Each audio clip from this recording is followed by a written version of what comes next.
سلام. امروز با یکی دیگه از برنامه‌های عبرت خانواده در خدمت شما هستیم. امروز قراره به پدیده طلاق بپردازیم و میدونید که قربانیان این پدیده شوم فرزندان خانواده هستند. در کنار یکی از قربانیان هستیم که حاضر شده با ما به گفتگو بنشینه. شما 21 سالتون رو توی پارک زندگی میکنید. من تو درس خون بودی و خیلی آرزو داشتی که دکتر بشی، درسته؟ من پس از جدایی پدر مادرت درس رو رها کردی.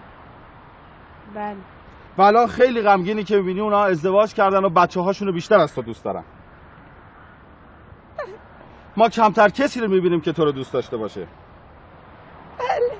و از این که میبینی پدر مادرت زندگی خوبی دارن جیگرت آتیش گرفته. بله. من تصور میکنم خیلی وقتا میخواستی معتاد بشی و خودت رو بندازی توی نکبت. و خیلی وقتا دوست داشتی که خودتو تسلیم پلیس بکنی تا جلب توجه بکنی. کی اشکاتو پاک میکنه شبا که قصه داری؟ من فکر میکنم که تو بارها و بارها به پوچی این زندگی خندیدی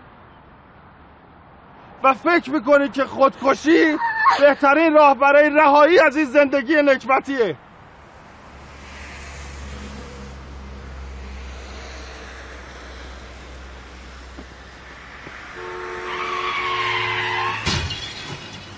علی آجی، تهران، پارک چیتگر.